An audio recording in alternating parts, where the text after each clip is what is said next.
All right. Welcome, everybody, for joining us for yet again another interview. I am Rhonda, and I'm chair of Our Revolution Washington Bernie Kratz Coalition. And today we are joined with Courtney Love. She is our vice chair. And we have Ryan Johnson, who is running for state representative in LD 39, correct? Correct. Okay, for some reason I had 32 in my brain for a second. LD 39. Ryan, I'd love for you to go ahead and kind of introduce yourself. One thing that we'd like to kind of ask you is what made you step up and run, especially in today's society? Go for it. Have you seen the representation in the 39th? Robert Sutherland is constantly talking about how he wants to kill cops, kill the governor, and my opponent is constantly lying about the new sex ed law. There's a couple of real winners there, and they both need to go. I would have chosen Robert Sutherland as my opponent for my own personal entertainment. He's the one that really needs to be kicked out, but he already had an opponent. So I chose to run against Carolyn Eslick because she was running unopposed. If you want some great entertainment sometime, check out Robert Sutherland's Facebook page. Wow, he is a nut. And these are the kind of people we should be targeting, period. I don't know about his bona fide white supremacist qualifications, but he was one of the lawmakers in Snohomish when when him and all his buddies showed up with guns with approval of the mayor. The sheriff just left, and they proceeded to get drunk, have a burnout contest, and beat the hell out of a black kid on Main Street. And this was all sanctioned by the police and Sutherland himself. That's who we need to be kicking out. That's a great reason to step up and run, and thank you for doing that. Can you give a little background, your background, because I know that you are from the working class, and so kind of give a background on your situation and how you think that your experiences can help better the district. So I'm a Navy veteran, which is how I ended up out here. I'm from Illinois. I was in the Navy from 95 to 99. I was a jet mechanic in the Navy. I was a jet mechanic until a little bit after 9/11 as a civilian, which is when I started driving a truck. I've been driving a truck since 2001. I've been a Teamster since 2004. I have had a very unique trucking career that the vast majority of my deliveries are home deliveries. And it's from Centralia up to the border, out on the peninsula, east to the mountains. Today I went to Wapato and back, east to Moses Lake. I've delivered next door to Bill Gates' house. I've delivered places out in the weeds where I thought I was going to get shot for finding a meth lab, and everywhere in between. It gives me I've seen more people's lives at their homes than 99% of the public has as a whole. The 39th is one of my routes. I will put my geographic knowledge up against all three of my opponents combined because I am in the 39th all the time. I've lived in the 39th since 2003 continuously. I lived in Granite Falls for 16 years, and I've lived in Arlington Heights since 2016. I know the people and I know the geography, and that is a bigger advantage than even I thought it would be when I started. Excellent. Courtney, did you have anything to expand on this piece? I just wanted to know a little bit more about, say, the boundaries of your district. What does it encompass? The region, the area of Washington? So most of Skagit County, not most of Skagit County, about Cedrowly east to I think Diablo, where the dams are for Seattle City Light.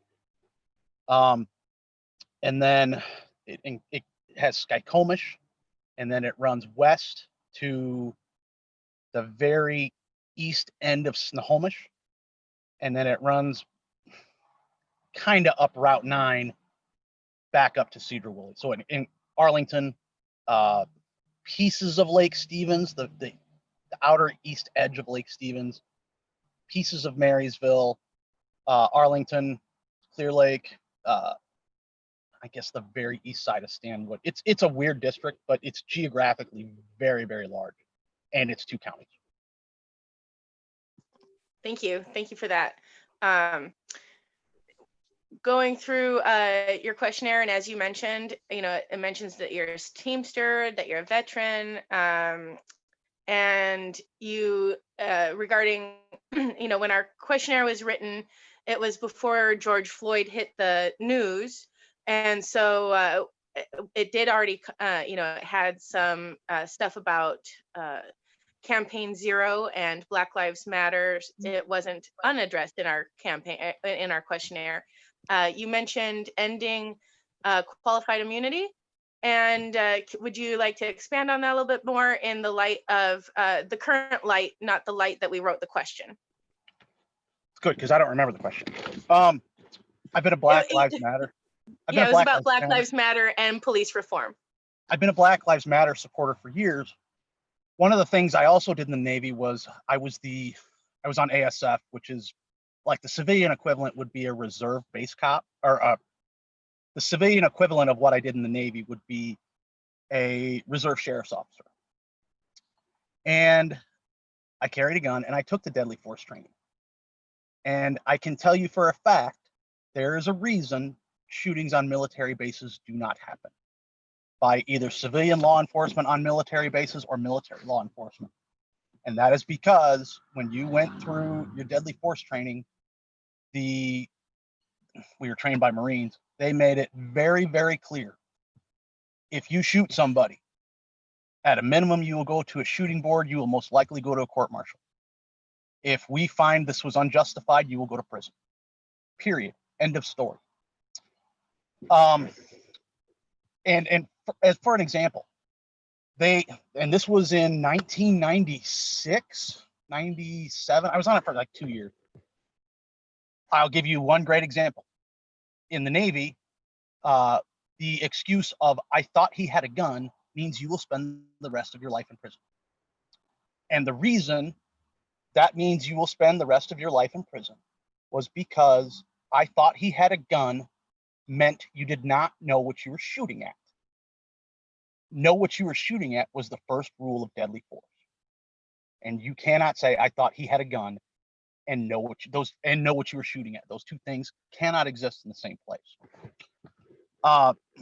I've met a combat vet through my campaign, and next weekend we are going to specifically address this at my Zoom meeting, because he says the same things that I do, that if we use the rules of deadly force that the military used in combat and on military bases, we could drop our police shootings by 90+%. And this is one simple way. This is one thing that on so many issues we don't want to get specific enough. When I tell you that in the military, if I had done what civilian police officers do every day, that I would have gotten locked up, that's a pretty clear statement. I mean, that's pretty easy to understand. This is how we need to explain the issue, in my opinion. And look, I really just want to be entertained by civilian police officers saying the rules of war in a foreign country are too strict for us to use on our own citizens.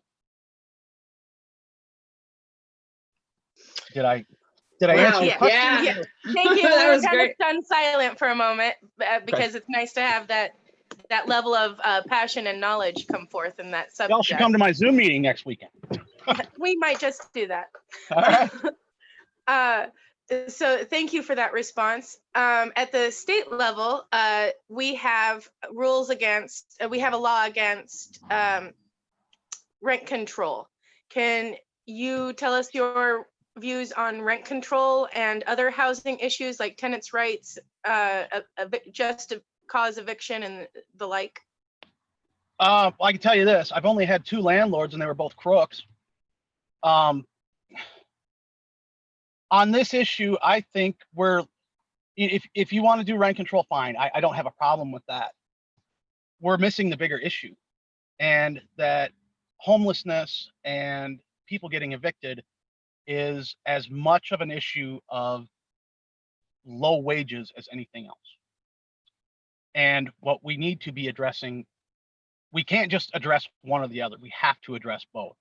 And if we get people paid more than enough to live in a tent, I think a lot of these problems will go away. And I think I wouldn't say that's the only place where we need to be putting our energy, but we need to be putting as much energy into getting people's pay raised as rent control and things like that. Excellent. I like that combination. The Tenants Union of Washington has a lot of information, and I recommend them to you. Okay. I think it'll add to what you're saying, and I think what you're saying is also accurate. Rhonda? Excellent. Sure. Amber? So I'll go into this piece, and Amber, you can be next. This is all about anti-corruption and election reform and the big dirty money in politics. So one of the first questions I like to ask is, how are you fundraising, or how do you plan on fundraising for the future? Do you plan on accepting any kind of PACs? If so, which kind? And then how open are you to the super PACs, the corporate money that comes in? Well, if you've read my policies, I don't think I'll have any super PACs donating to me. The vast majority of my money is union money, and then small donations on top of that. I don't want any PAC money. I don't want any super PAC money. The chances of me getting any anyway are very low, but keep your money. You know, I would be shocked if one wanted to donate to me, for one thing, but I have no intention of taking it. Excellent, thank you. And another piece that we really want to look at pushing coming up here is ranked choice voting. So with our elections here in Washington, we have this jungle primary. So the top two go through, which in essence usually means the establishment on either or both one of, on either side. And it limits like the third party voices or those that are underrepresented. Have you heard about ranked choice voting? And if so, what do you feel about that? Endorsed as a ranked choice voting champion. Woo-hoo! Good answer. Thank you for that. Amber, I'm going to let you take it away from there. Yeah, certainly. Hi, Ryan. How you doing? Hello. As a former Monroe resident, I grew up, attended Monroe High School and middle school. Having seen the changes and knowing that that part of the county, Snohomish County in particular, but that whole region is just exploding with growth.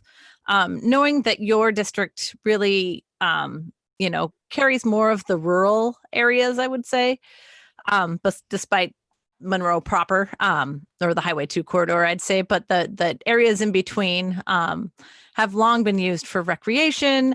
How do you manage, industry growth and population with housing? I've seen a number of different, industrial projects that are happening in your district, and I'm curious what your thoughts are on those. Okay, you lived in Monroe, so I worked in Monroe from 2002 to 2011. You know that dump of a factory that was on the southwest corner of Freylands Boulevard and Highway 2? Mm-hmm. That everybody thought was abandoned 50 years ago? It wasn't. I worked there until 2011. What a lot of people don't know about Monroe is that the state had nearly all the land to build a bypass around Monroe. And all of it, from what I've been told, except for one piece. They sold it. And it ran roughly up behind Safeway, kind of back behind where Lakeside is. And I'm not sure where it hooked into Route 2 on the west end, or the east end for that matter. When the state sold this land, do you know what they did with it? Developed it. They did. They put probably 3,000 houses on it. Yep. Just on the piece up behind Safeway. So we already had massive road problems there to begin with. What's our solution? To keep building on top of where we already have massive road problems. I don't know if anybody here has anybody here figured out how much they pay personally in gas taxes a year? I have not done that math. It would horrify me. I've done this math for myself. I pay anywhere from $325 to $350 a year. That's one part of the equation. What does that buy? I'm asking you, Amber. What does Not that much. buy? It buys you a light rail station in Woodinville someday. Oh, no. Now you're taking it way too far. What I pay in gas tax a year fills up one fuel tank on one dump truck, and they have two. So between what me and my wife pay in gas tax a year, we fill up one dump truck one time. Any politician from any party that tells you they can give you $30 tabs and lower the gas tax and get roads built is lying. They can do one or the other. They can't do both. And I don't care what party they're from telling you that. Our road, I haven't found the exact number. Our road taxes a year, our gas taxes a year collect about $1.5 billion to $1.8 billion is what I've read. The trestle replacement alone is $1.1 billion. I-90 was $400 million. The first phase of State Route 16 at I-5 in Tacoma was $500 million. We are not paying enough. And look, I don't want to pay it either. I want to make millions of dollars a day, and I want everything to be free. But this is just like when I got a $20,000 roof put on my house this year. I asked both contractors if they would do it for free. They both said no, so I paid them.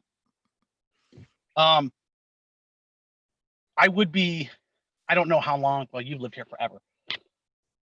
Do you remember what license tabs were like before the original 695 passed in 2000? Probably about $80. No, and they lasted 2 years. It depended on the car. If it was a It junker, did, $80. You're right. I had a junker, so It did depend on the car, and I only paid this for 1 year before the original $30 tabs passed.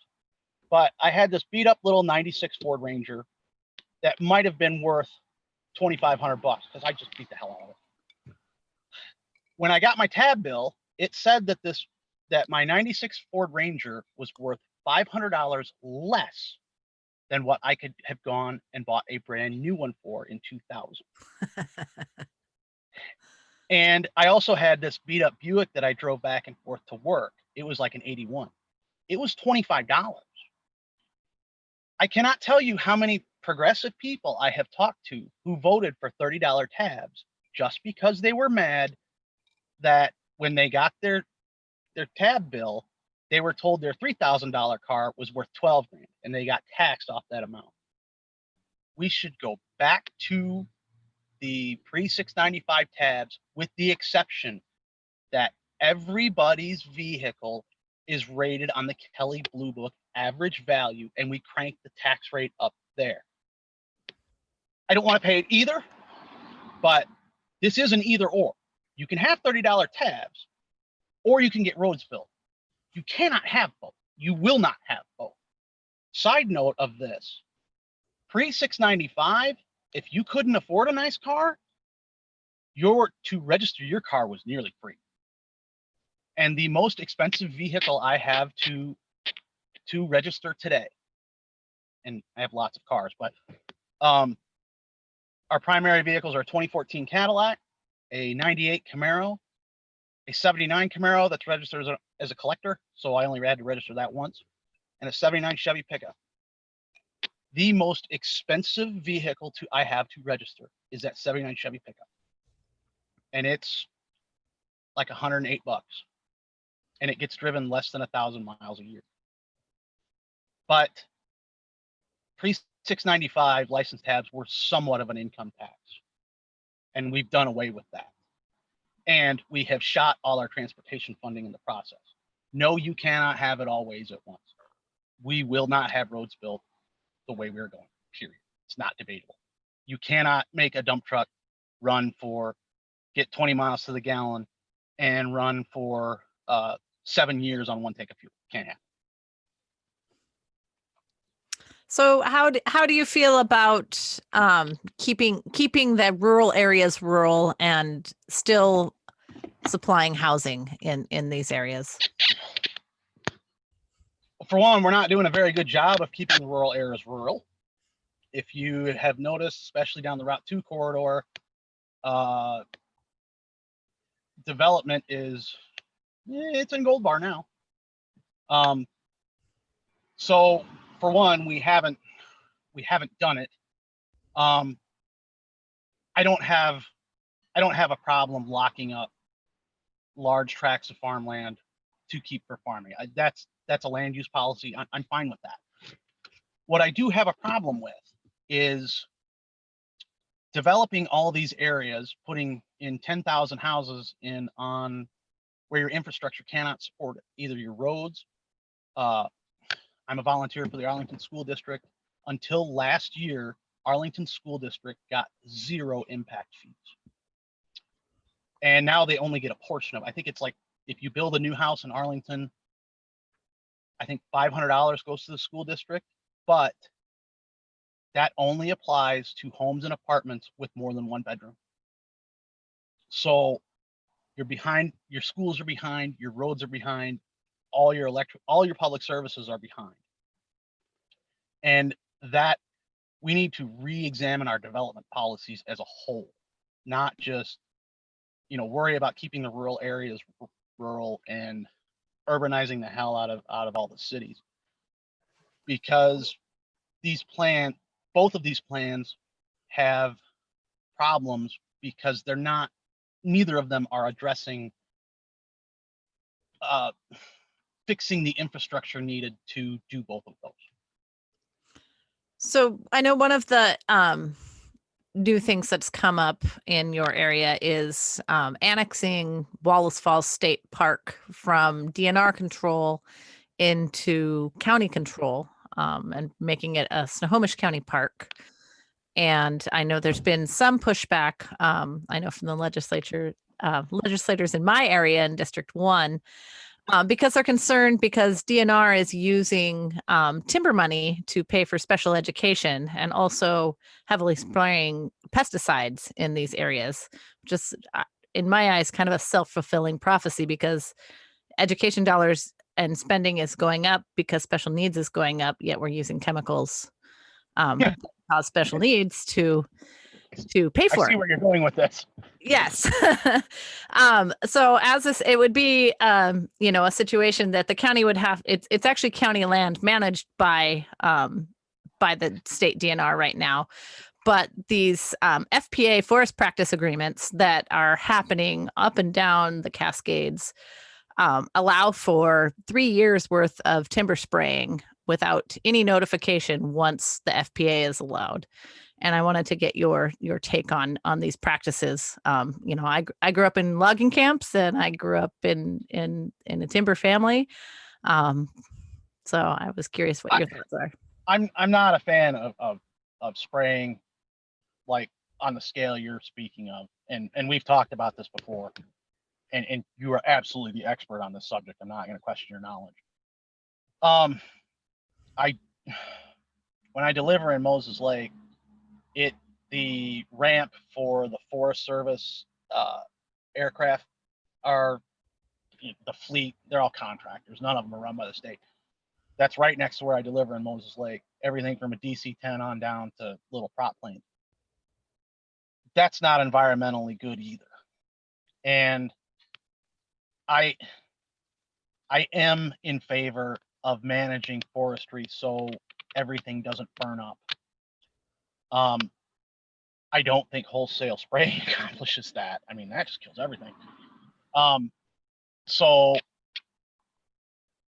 I'm on board with your position, but also if we let everything just grow and grow and grow and grow forever and it catches on fire, that's bad too, and that's bad environmentally. Look, that fire retardant is horribly corrosive. It is not good for the land.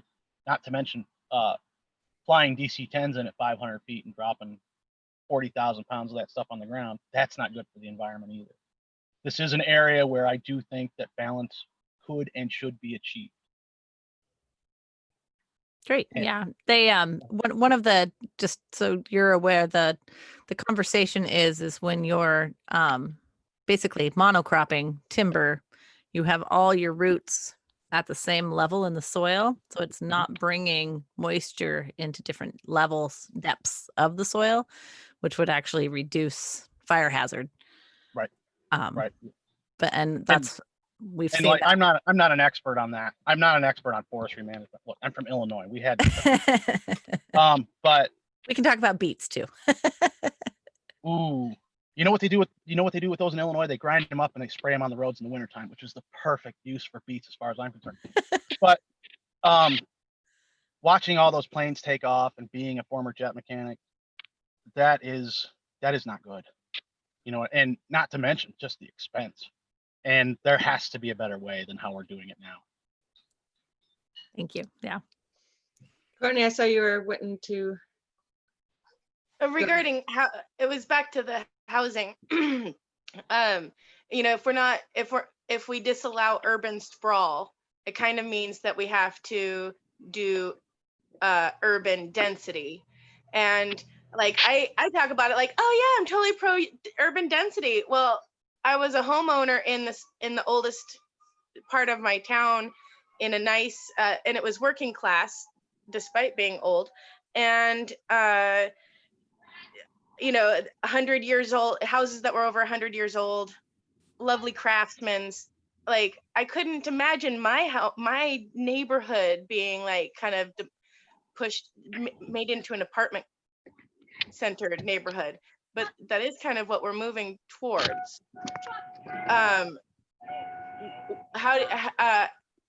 There, people tend to be okay with it until it hits their own space. Do you feel that there will be pushback in your area if you promote urban density? Yes, because Arlington is promoting urban density and there's already pushback. Sorry, I don't know what that woman was screaming about. How well do you know Smoky Point? Yeah, I'm in Tacoma. Okay, so not at all. I know it pretty well. They're building thousands of apartment units on a 2-lane road at best, and you're not putting any of the supporting infrastructure in with it. And this goes back to what I was talking a little bit about earlier. I don't necessarily have, look, I live out in the sticks too. I've got 2.5 acres. I don't want to live in the city. I would really like to have about 200 acres.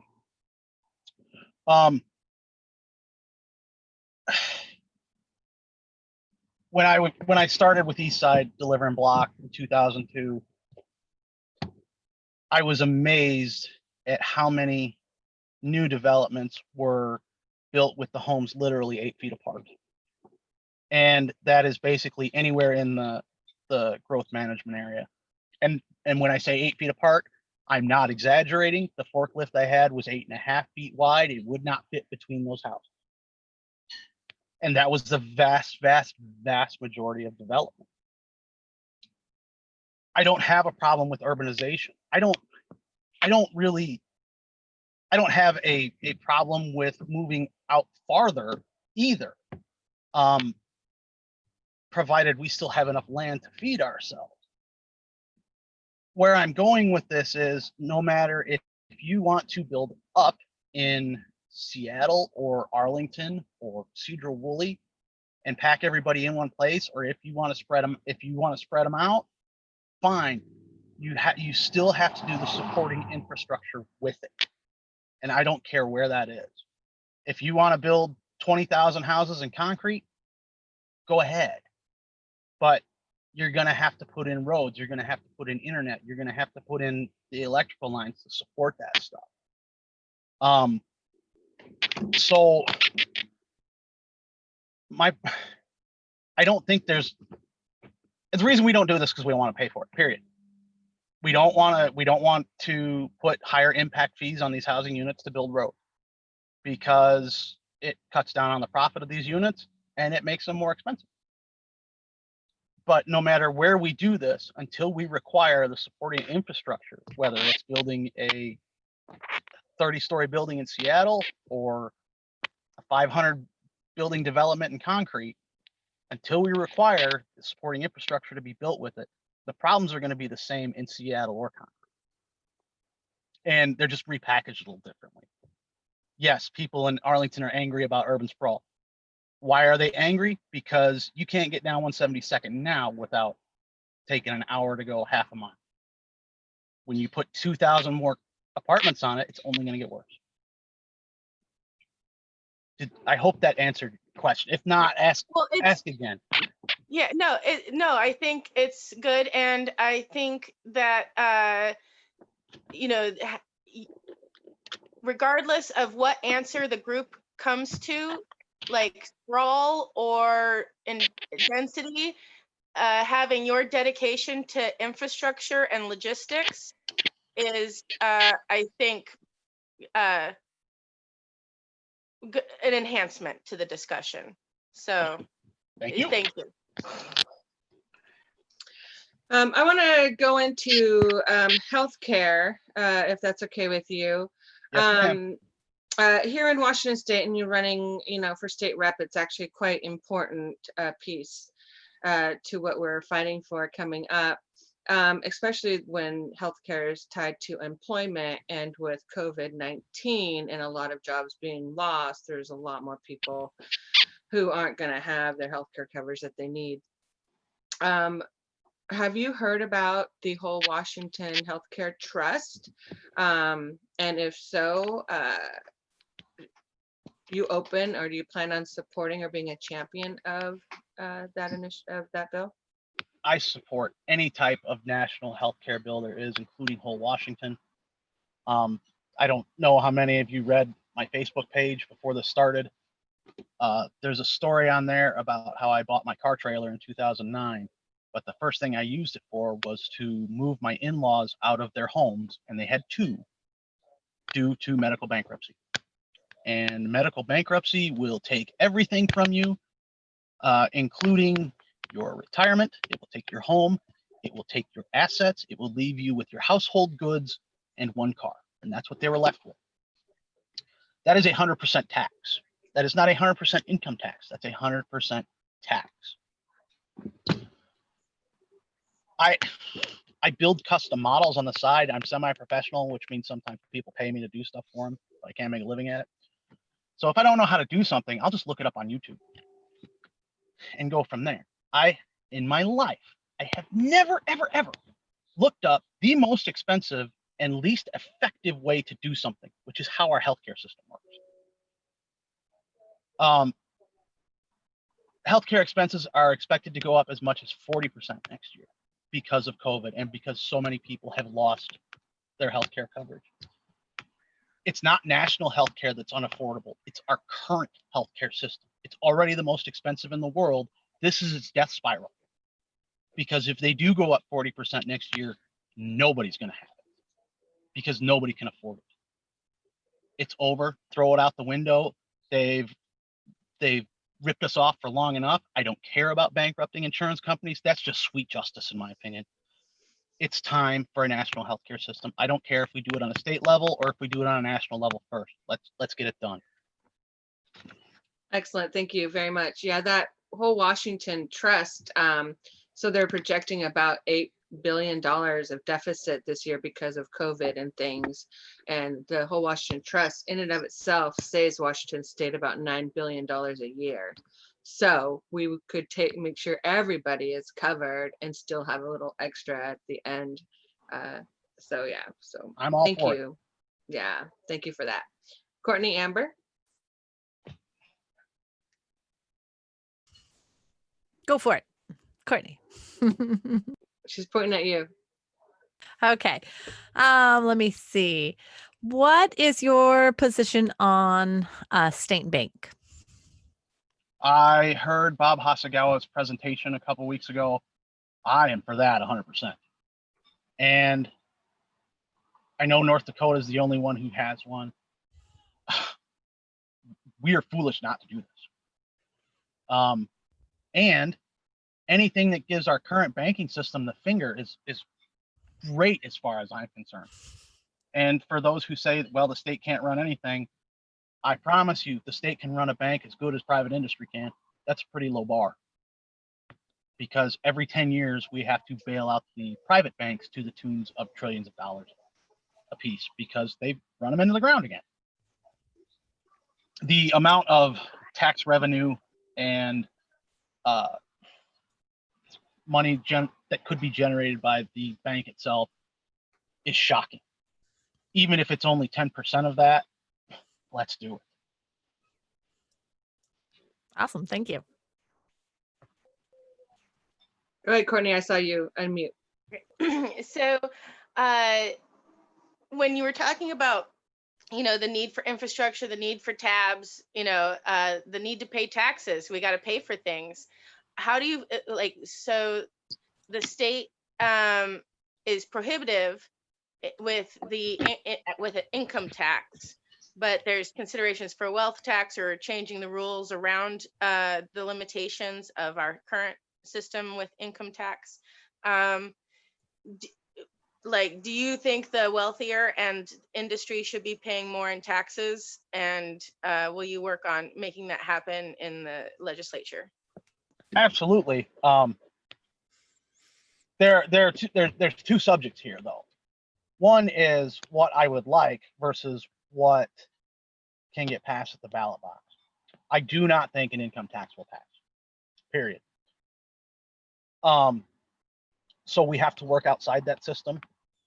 I am a huge fan of taxing the hell out of corporations because when that means taxes, as far as I'm concerned, are voluntary. I pay them based on where I want to spend my money.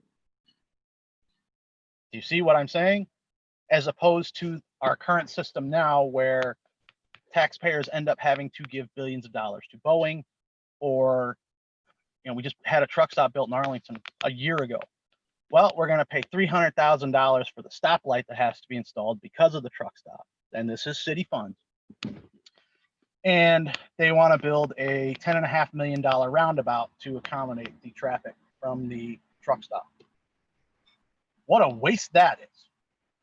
Why are we spending so much money, public money, to privatize profit? And you know what, Boeing, you have far more money than me. So does Walmart. So does Amazon. You know what? Yes, we're going to raise your tax rate, and I'll decide if I want to pay your taxes by where I want to spend my money, which is how our tax system worked for 70 years, and it worked well. Individuals had lower tax rates, corporations had higher tax rates. Shocking that at the same time, individuals had much higher incomes and better benefits as well. Yes, I am on board with taxing corporations. I'm on board with looking at a capital gains tax.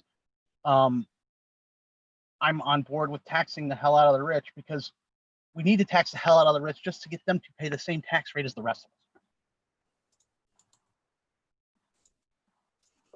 us. Excellent. Thank you for that.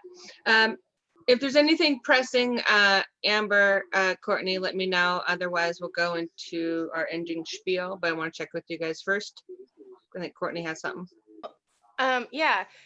So you're a union member. Have you engaged in the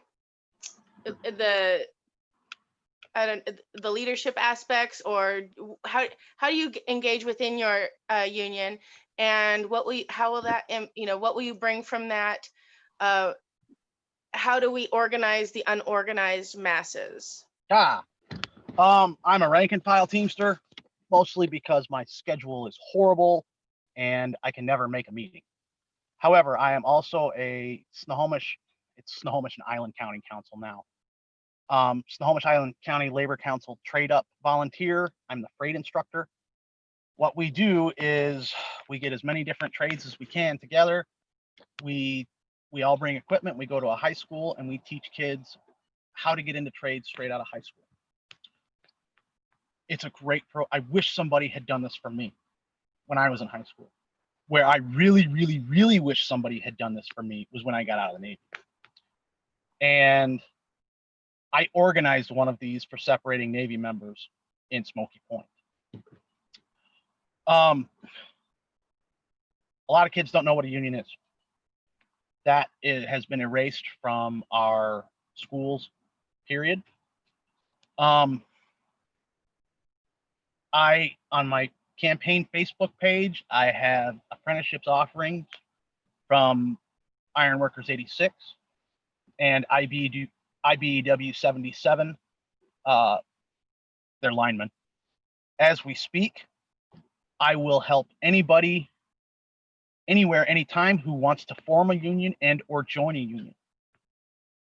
Ironically, one of the things I think that keeps so many people from getting into a union, especially when it comes to the trades, is they just don't know how to do it.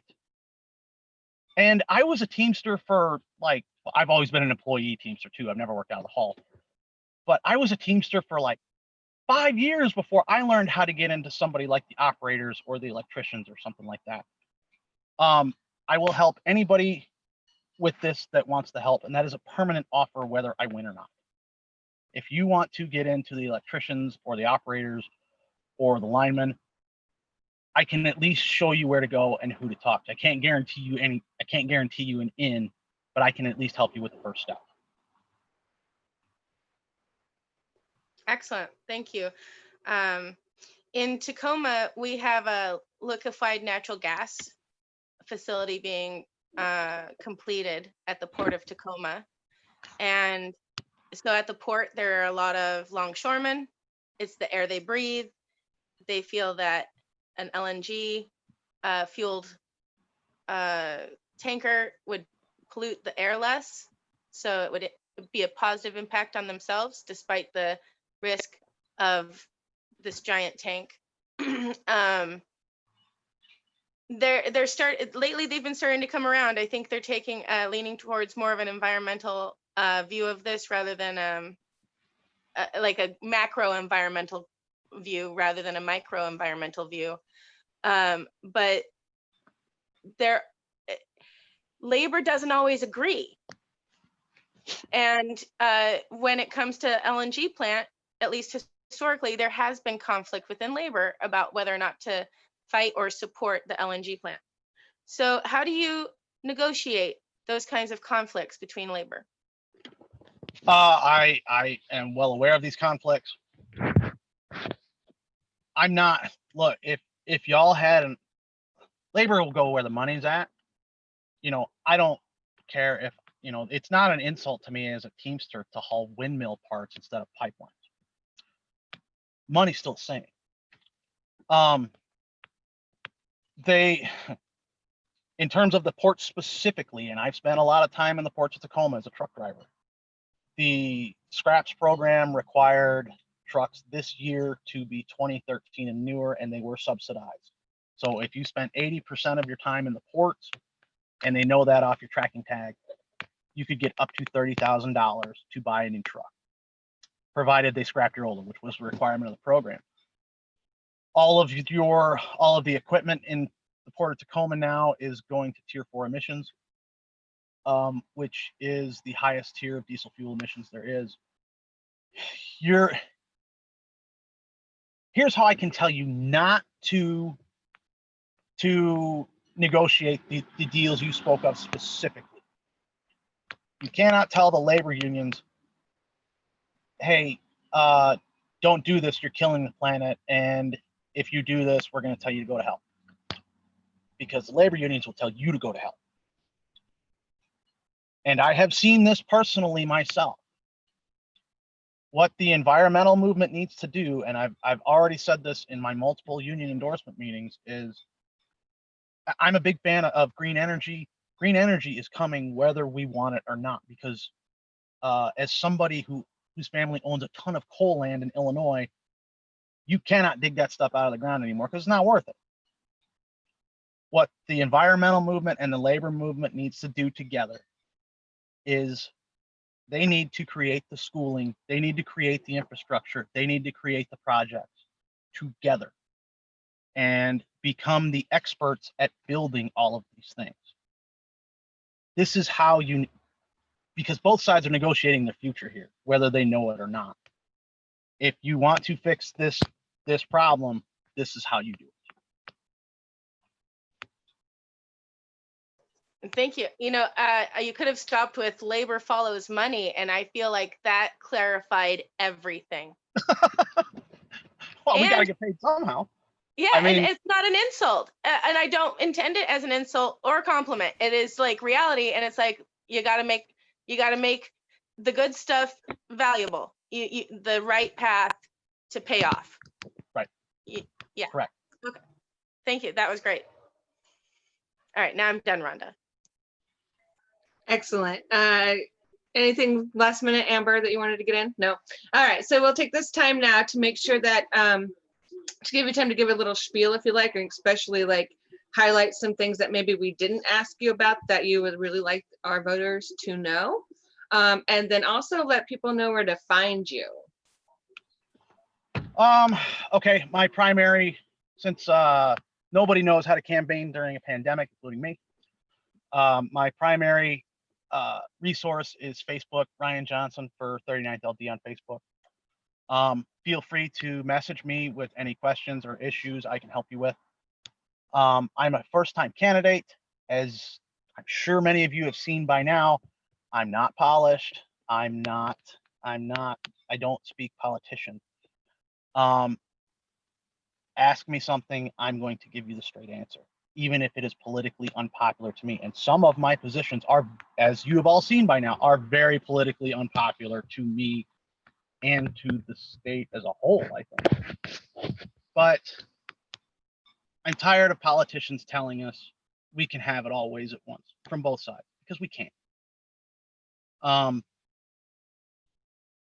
I consider myself an angry white person whisperer. I know how to get in the head of the Trumpers and use their own BS against them. Am I going to convert any of them? Maybe, maybe not, but I'm going to have a fun time doing it. And I think we all need to do more of that. I also know we need to point out what less government is when we see it. And one of the things everybody asked me about the budget is, what are you going to do?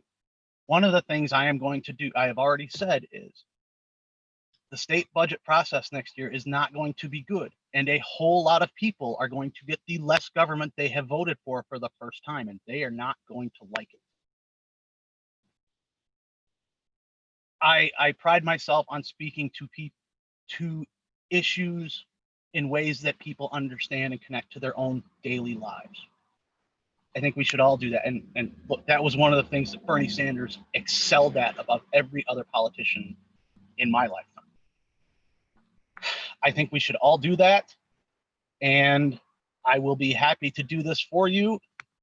And feel free to contact me with any issue you have. I yield my time. Beautiful. Thank you so very much. And thank everybody for joining us again for another interview. Really excited about your race. I'm going to hang on real quick, Ryan, when we say goodbye. Goodbye, y'all. Thank you, Ryan, for Thank you. joining us.